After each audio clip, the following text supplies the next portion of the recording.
berasal dari Jawa Tengah, Purbalingga.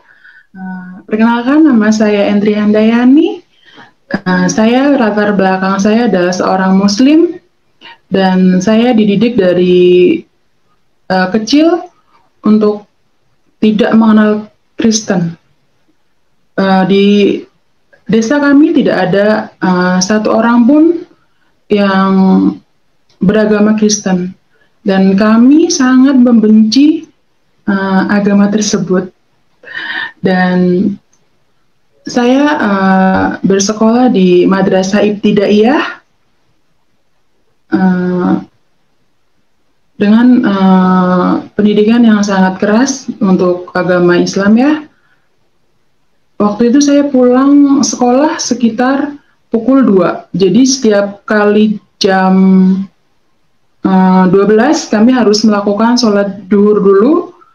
Setelah itu baru kami boleh pulang. Jika tidak sholat duhur, kami tidak boleh pulang. Nah, setiap kali menjelang sore, ibu saya itu udah, kalau saya belum pulang, ibu saya itu udah jalan-jalan nyari saya, sambil bawa pukulan itu, biar saya itu pergi ngaji dari jam 5 sore hingga habis isya. Kalau saya pulang sebelum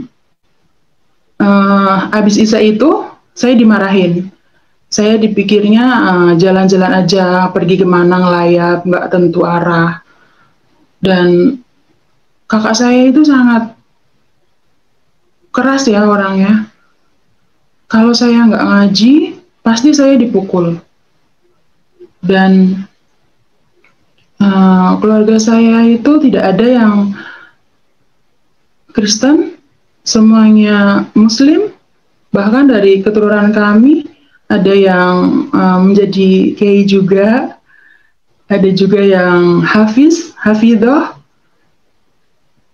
dan malah saya sendiri yang menjadi murtad. Bahkan mereka berkata, lebih baik kami tidak memiliki saudara seperti kamu, kalau kamu mau menjadi murtad seperti itu. Dan peralihan proses bagaimana saya pindah dari agama Muslim ke Kristen diawali dari saya berkenalan dengan seorang laki-laki yang saat ini beliau menjadi suami saya. Puji Tuhan. Saat itu 1 tahun kami berkenalan dan kami memutuskan untuk bertunangan dulu ya. Waktu itu kami sudah menentukan hari dan tanggal pertunangan kami. Waktu itu hari Senin 2010 kami melangsungkan pertunangan itu, dan saat itu tuh hujan lebat. Kami niatnya nikah pertunangannya itu sekitar pukul 3:30 sore, dan itu hujan sangat lebat dan angin yang sangat kencang. Saya berkata dalam hati, ya Tuhan, maaf, ya Allah, apakah ini pertanda bahwa Engkau tidak mengizinkan saya untuk bertunangan dengan calon suami saya? Seperti itu. Saya bingung, dan ketika itu suami saya telepon. Pertunangan kita bukannya dibatalkan, tetapi diundur. Karena waktu itu kan hujan lebat dan ragu juga saya untuk mengatakan iya atau tidak. Karena dalam hati saya itu berat untuk meninggalkan Allah Subhanahu wa Ta'ala, dan didikan dari orang tua saya pun sangat keras, dan sempat saya diusir, kan, tetapi mungkin ini mukjizat dari Tuhan ya. karena kami mungkin jodoh dengan suami saya saat ini,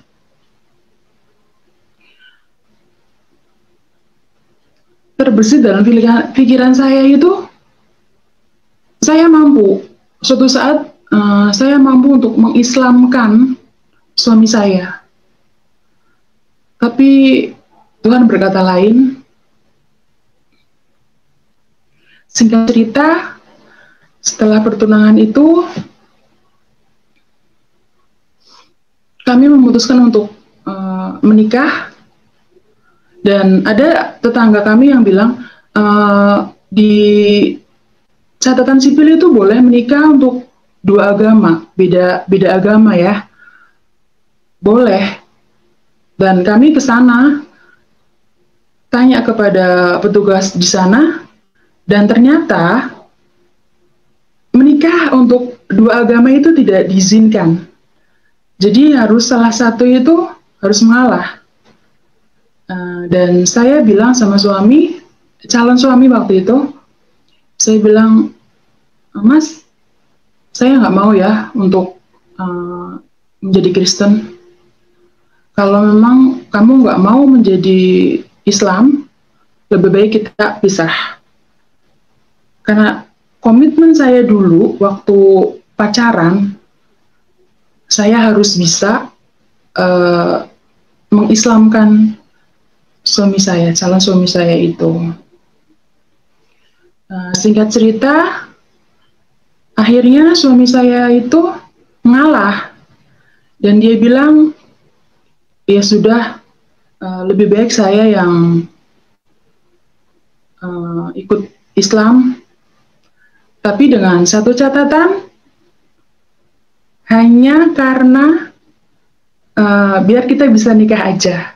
Itu beliau berkata seperti itu. Dan saya langsung mengiyakan, saya sujud syukur kepada Tuhan, saya sholat, dan saya berdoa, ya Allah, terima kasih, Engkau telah menjawab doa saya. Saya sangat bersyukur waktu itu. Dan suami saya telepon, singkat cerita ya, suami saya telepon kepada saya, dia bilang, malu. Loh, kok malu? Saya jawab seperti itu. Dia bilang, iya, saya sudah, ini suami saya yang berkata ya, iya, saya malu. Saya sudah diikrarkan, saya sudah disahadatkan.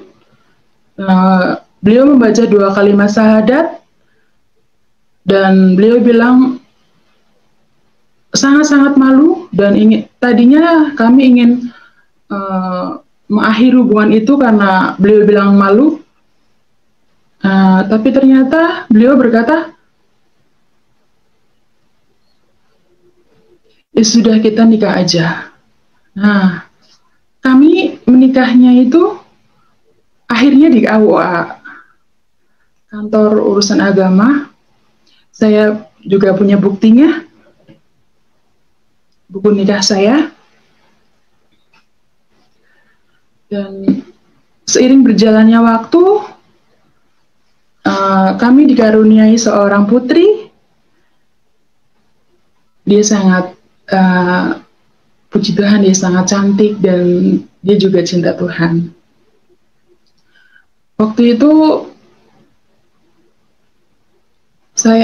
kami itu udah nikah, tetapi kami itu jalan sendiri-sendiri. Karena suami kan dibilang waktu sebelum menikah, dia mau masuk Islam, akan tetapi setelah menikah, kami berjalan sendiri-sendiri seperti itu. Suami saya ke gereja, saya ke masjid. Jadi nggak ada titik temunya. Seiring berjalannya waktu, kami sering cekcok. Saya benci banget sama suami saya waktu itu. Setiap kali suami itu mau berangkat ke gereja, kalau di sini kan berangkat ke gereja itu jam 6 pagi ya. Sebelum jam 6 pagi, itu suami saya kan selalu memasang alarm sebelum tidur.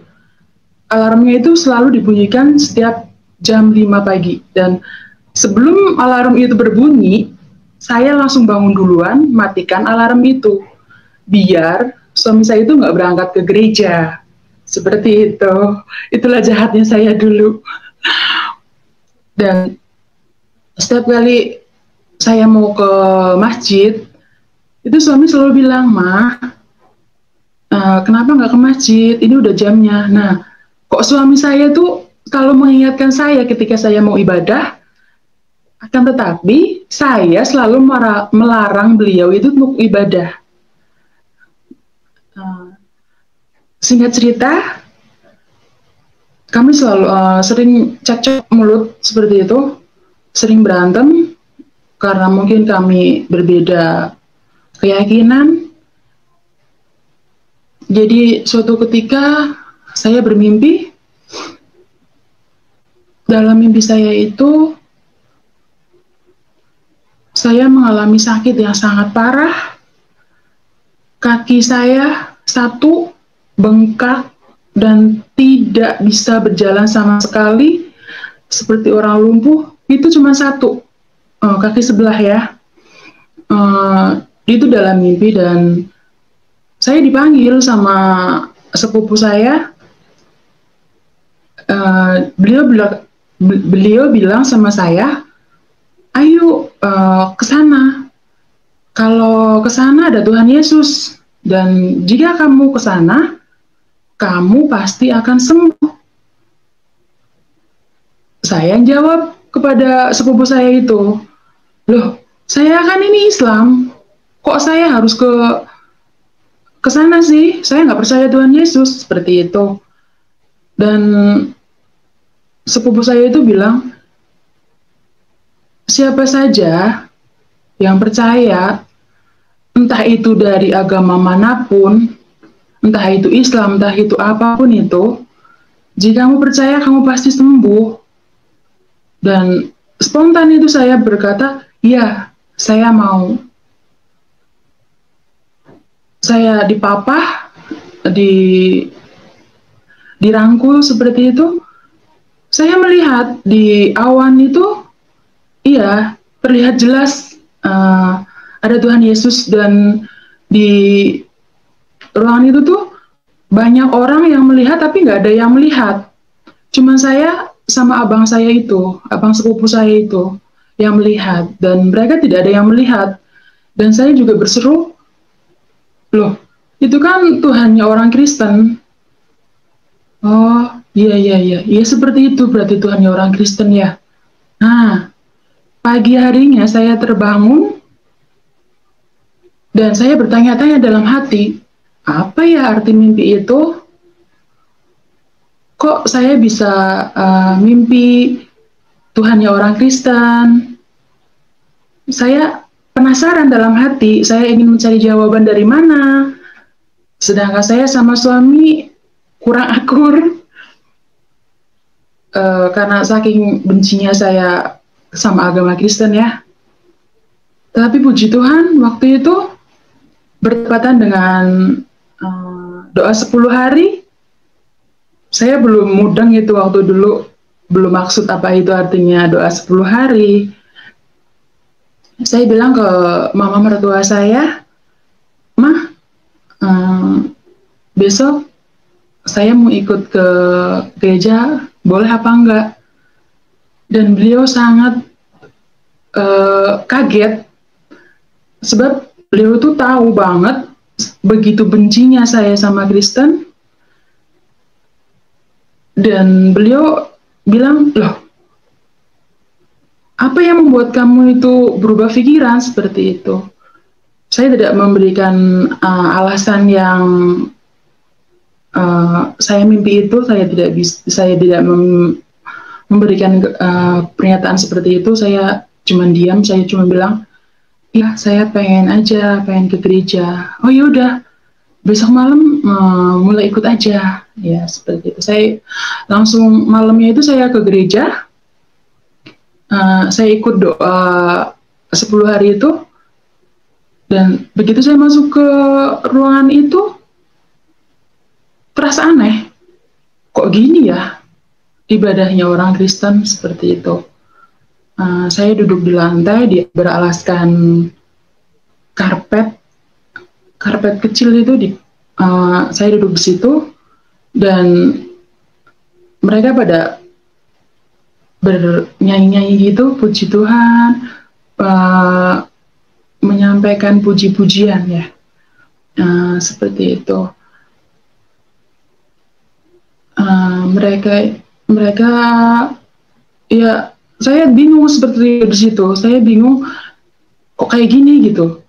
Nah, selesai puji-pujian itu, Bapak Gembala menyampaikan sebuah firman yang di situ berbunyi,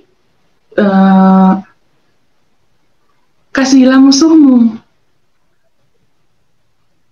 Loh, kok kasihilah musuhmu ya? Dalam hati saya itu bertanya-tanya. Di mana-mana musuh itu kita harus bunuh, kita harus benci, kita harus abaikan seperti itu. Karena musuh itu kan nggak penting. Tapi kok dalam kekristenan, musuh itu justru harus kita rangkul, kita doakan, kita berikan contoh pada mereka yang baik-baik supaya mereka memiliki jalan juga yang baik seperti itu. Kita harus menolong mereka. Dan saya takjub gitu, loh, kok ada ya agama yang mengajarkan seperti itu? Karena saya di dalam Islam sama sekali tidak pernah mengetahui ada ajaran seperti itu. Yang saya tahu, darah orang Kristen itu halal. Itu yang saya aneh dalam Kristen. Dan waktu itu seiring berjalannya waktu,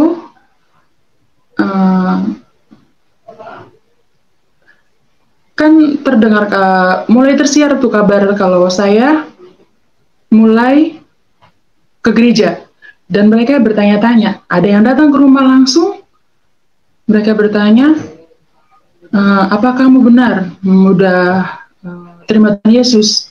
Dan saya katakan dengan tegas, iya, saya terima. Saya waktu itu juga bangga banget, padahal saya belum mengerti firman sama sekali, dan saya bangga banget karena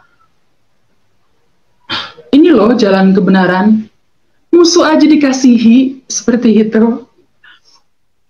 Ada juga tetangga yang datang tiba-tiba pagi-pagi ke rumah saya, mengetok rumah saya, dan dia bilang, kamu itu rugi, masuk Kristen itu rugi, kamu bakal jadi arengnya neraka, kamu bakal susah, kamu bakal, pokoknya dia itu bersumpah serapah mengutuk saya yang masuk Kristen. Itu langsung face to face. Dan saya hanya, ya terima kasih, itu aja. Dia langsung pulang. Singkat cerita,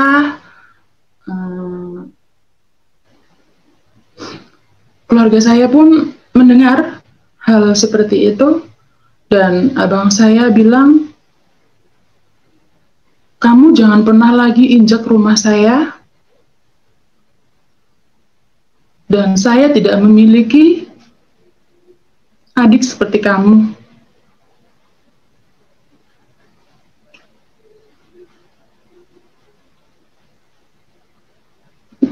Tapi saya percaya, setelah saya mengenal Tuhan Yesus, saya memiliki saudara lebih dari saudara kandung saya sendiri.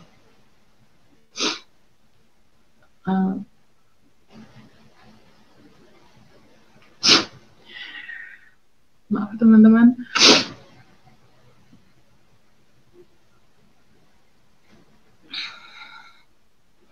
Dan seiring berjalannya waktu, saya dibaptis. Karena saya sudah tidak sabar, saya bilang kepada ibu gembala saya sama bapak gembala saya mau segera dibaptis, saya mau sungguh-sungguh di dalam Tuhan, saya mau lebih mengenal Tuhan Yesus, kata Bapak Ibu Gembala di tempat mereka bilang, ya, setelah doa 10 hari ini selesai, kamu dibaptis. Singkat cerita, saya kira waktu itu ketika saya masuk ke Kristen, kehidupan rumah tangga kami itu berjalan mulus dan bahagia. Ternyata tidak. Saya suami pun acuh, cuek. Dia nggak ada pedulinya waktu itu. Itu mungkin ujian buat saya, pergumulan yang saya hadapi, dan saya bawa dalam doa. Puji Tuhan, sekarang suami saya sangat mengasihi saya. Saya bersyukur.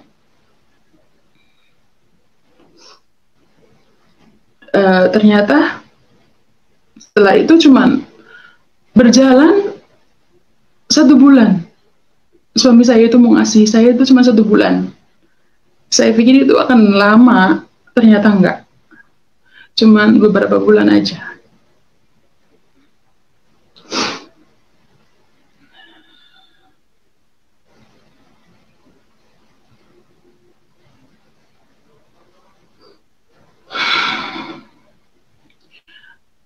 Ketika itu saya bilang sama suami,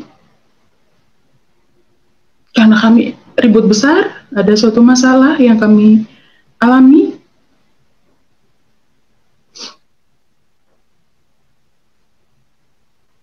Waktu itu saya bilang, ya udahlah, lebih baik kita pisahan saja. Toh saya masuk Kristen juga, kamu tidak ada kasihnya sama sekali sama saya, lebih baik kita pisah. Ketika malam itu, saya bermimpi lagi. Dalam mimpi saya itu, di dalam gereja kami itu kan kanan kirinya itu bangku, di tengah-tengahnya itu ada kayak koridor yang sangat lurus, jalannya itu lurus banget, dan di situ tuh ada cahaya yang terang sekali. Saya mendengar suatu bisikan, kamu tetaplah berjalan, kamu jangan takut, ada saya. Itu saya ingat banget, saya ingat suami saya, ingat anak saya. Iya, dalam hati saya, ya, inikah Tuhan jawabanmu untuk saya tidak meninggalkanmu, Tuhan?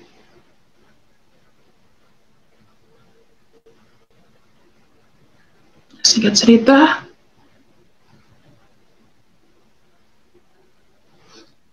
saya mengalami banyak mukjizat setelah saya mengenal Tuhan Yesus.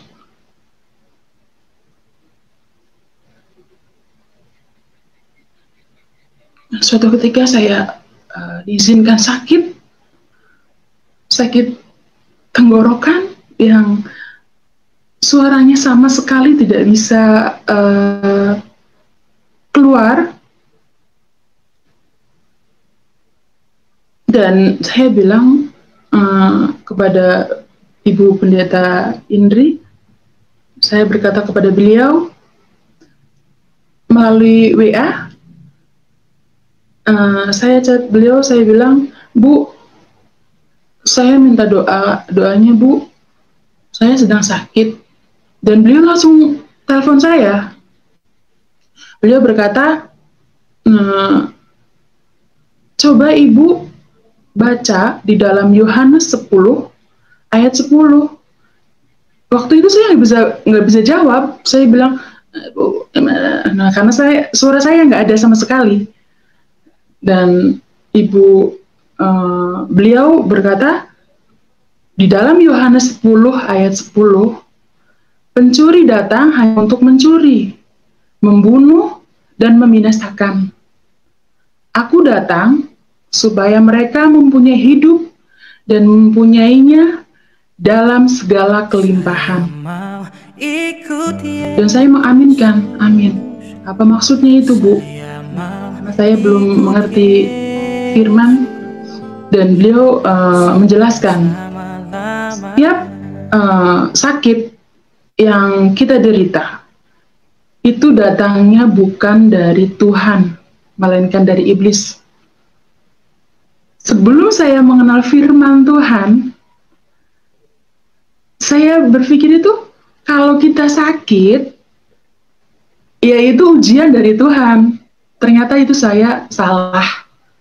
Dan saya mengaminkan firman itu, dan Ibu Indri berkata, katakan dengan imanmu, Yohanes 10 ayat 10, dan hardik iblis itu.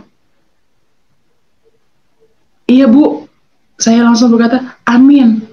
Dan tidak menunggu waktu besok, nanti, atau kapanpun itu. Saat itu juga, puji Tuhan, Tuhan Yesus dahsyat, saya langsung disembuhkan. Dan saya bersyukur mengenal tim Yusuf Manubulu, karena mereka adalah orang-orang yang sungguh luar biasa, sungguh dipakai Tuhan dalam pelayanan mereka, dan mereka adalah orang hebat, karena mereka memiliki Tuhan yang hebat. Haleluya. Saya percaya kehebatan Tuhan Yesus itu dahsyat dalam kehidupan saya, dalam kehidupan orang-orang yang percaya. Amin. Saya juga merasa hadirat Tuhan saat ini hadir dalam hidup saya.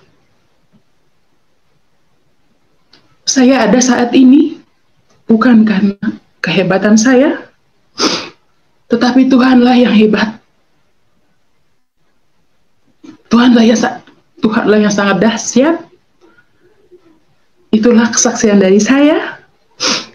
Biarlah kesaksian ini boleh menjadi berkat buat saya dan buat teman-teman semua yang mendengarkan dan menyaksikan di channel Yusuf ini.